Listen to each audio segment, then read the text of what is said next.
Okay?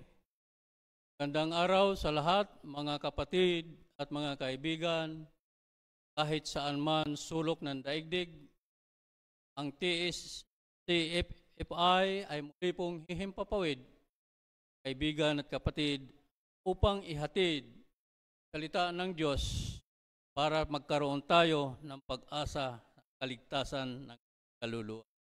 Ngayon po ay araw ng Huwebes, kapatid.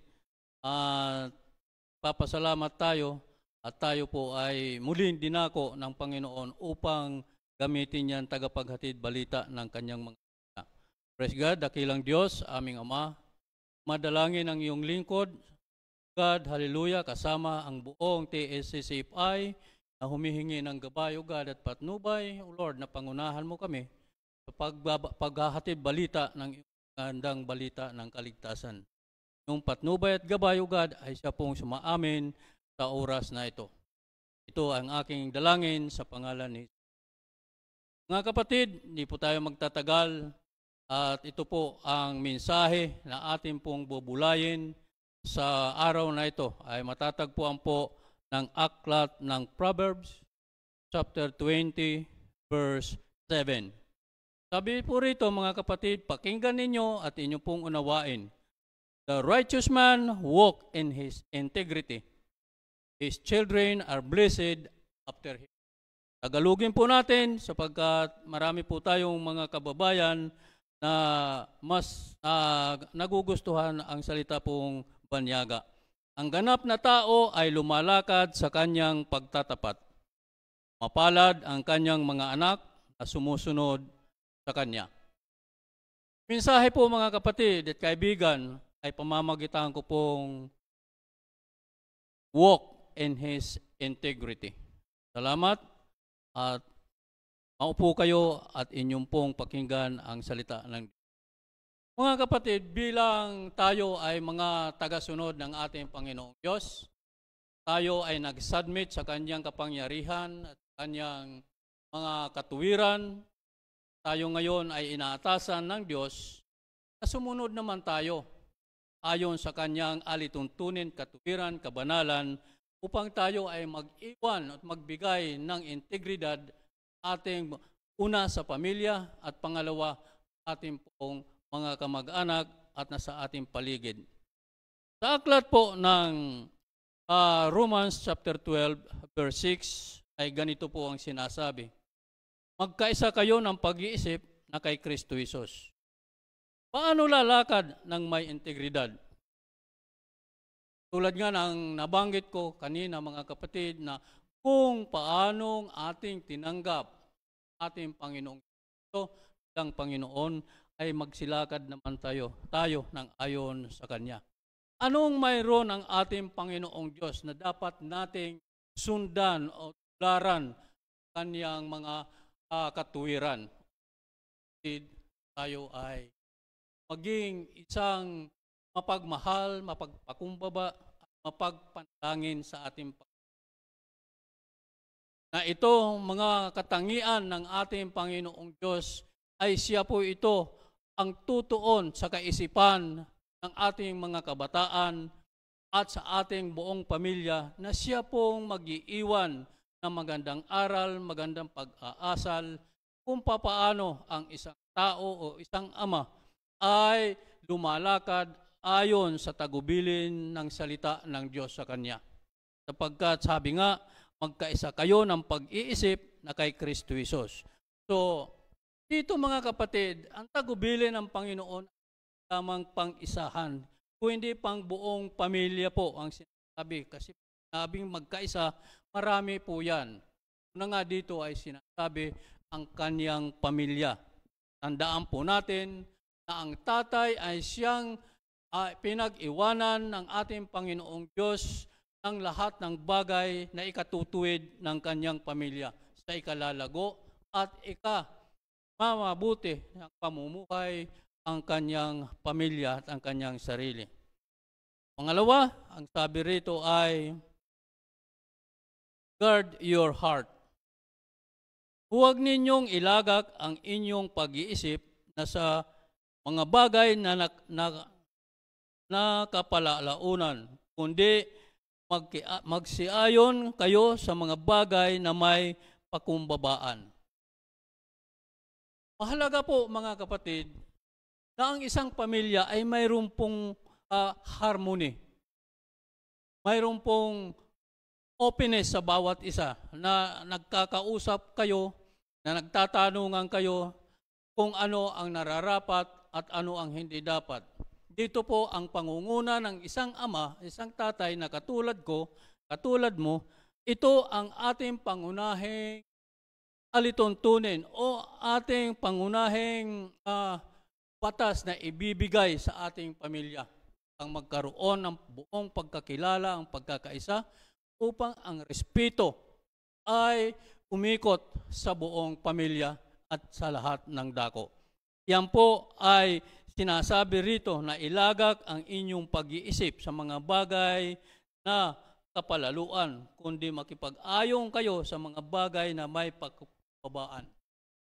Nagkakaroon po tayo ng pagtitiis, pagtsatsaga, kung ang Panginoon mismo sa ating pananalita at gawa ay siyang nangunguna sa atin, siyang trumatrabaho upang malayo tayo sa anumang kapahamakan, sa anumang hindi magandang pagkakaroon ng relasyon, pagkakabahabahagi.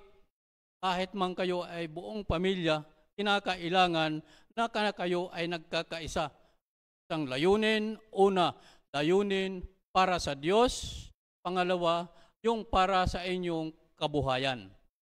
Lahat po yan mga kapatid ay mariin pong itinatagubilin sa atin ng ating Panginoong Diyos upang tayo ay mabuhay ng mayroong kasaganaan, mamuhay na may katahimikan, at mamuhay tayo na mayroong kalayaan. Basta't ang Panginoon ang nasa ating isip at puso, yan ay lalabas sa ating pananalita, ating mga gawa, at ito ay magre-reflect sa mga taong na atin nakakausap o mga taong kahit nakikita ka lamang sa pamamagitan ng iyong pagkilos sa iyong gawa, nalalaman nila na ang Panginoong Diyos ay nangungusap sa kanila sa pamamagitan ng iyong aksyon. Praise God. Sapagkat, sabi rito, karamihan ng mga araw at mga taon ng buhay at kapayapaan ay madadagdag sa inyo. Kung ito ay nangyayari o pinapangyayari natin sa ating sarili mga kapatid, daragdag ng Panginoon ang lalong kabutihan, ang papala at kapayapaan sa ang kamampumaroon. Mga kaibigan, lagi ang Panginoon ay nahayag pamamagitan mo sapagkat ikaw ay pinananahanan ng banal na Espiritu Santo na kay Kristo Jesus na nananahan nga sa iyo. Pagkat ang lahat ng mga pinapatnubayan ng Espiritu ng Diyos ay sila ang mga anak ng Diyos. Atin pong isipin yan, huwag po natin kaliligtaan, huwag po natin iiwanan. Mga kapatid, na ang Espiritu na nananahan sa iyo ay siyang magtuturo sa iyo, mga kapatid, sa lahat ng mga bagay na ikabubuti mo at sa lahat ng bagay na iiwas ka sa anumang mga kapahamakan, sa anumang mga disgrasya, sa anumang mga mapanira. Kung ang Espiritu ay nasa sayo at naangkin natin ang na tayo ay mga anak ng Diyos. Pangatlo po mga kapatid ay yung trust God. Kilalanin mo siya sa lahat ng iyong mga lakad at kanyang ituturo ang iyong mga landas. Huwag kang magpapakapantas sa iyong sariling mga mata. Matakot ka sa Panginoon at humiwalay ka sa kasamaan. Mahigpit po mga kapatid na itinatagubilin sa kanyang mga anak o sa atin man bilang tayo na mga ama ng tahanan.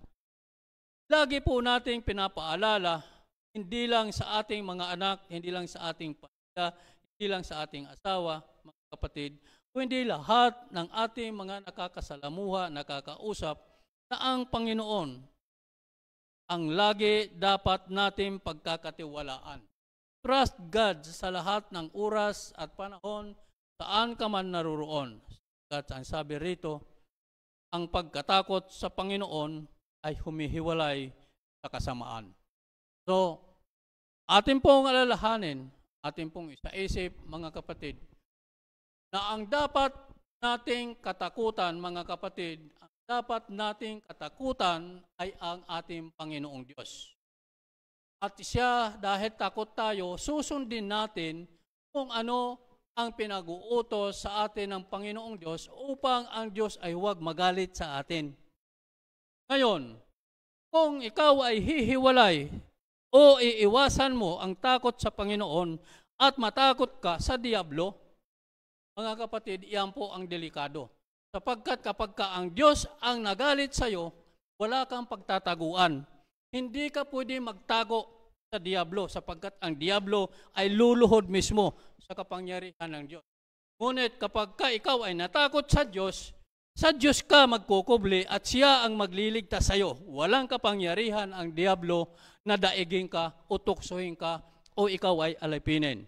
Iyan po ang sabi rito na magkaroon tayo ng sapat at tamang pagkatakot sa Panginoon upang tayo ay mahilayo at mahiligtas sa anumang mga kapahamakan. Praise God. At tayo po ay nagpapasalamat sa ating Panginoong Diyos na laging nandyan nagpapaalala sa atin sa lahat ng oras at sandali. Tatay, tandaan mo, matakot ka sa Diyos at huwag kang matakot sa diablo. Titing ko, ang pagkatakot sa Panginoon ay mayroon kang pagkukublihan na ang Diyos mismo ang didepensa sa iyo. Pag natakot ka kay Satanas, wala kang pagtataguan sapagkat si Satanas mismo luluhod sa kapangyarihan. Ka pwede magtago sa limlim ng kapangyarihan ng diablo. So, maraming salamat na tatay. Tayo po ay muli, mga kapatid, ay magpapasalamat at tudulog sa ating Panginoong Diyos. Ama namin, O God, hallelujah.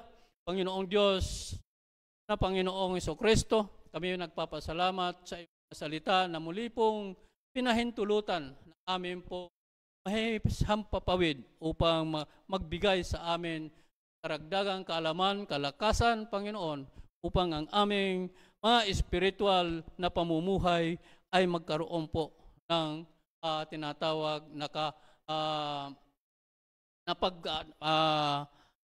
pagpapala. Lord, salamat po, Panginoon, at gayon din po sa lahat ng aming mga tagapakinig, taga-subaybay, saan man kayo naroroon, diyan sa Middle East, sa Europa, kahit sa Israel, ang bansang Israel, mga kapatid, atin pong tinitingala bilang isang bayan na pinili ng Diyos upang ating silang isama sa ating tagumpay. Diyos, salamat po sa iyong protection, sa iyong gabay, sa lahat ng sumusubaybay at masama sa iyo. Lord, bless your children, bless your church, bless your words, Panginoon, na iyo pong salamat. Muli, ito po ang inyong kapatid, si Brother Julio Arayon, na nagsasabing, God bless you, brothers and sisters.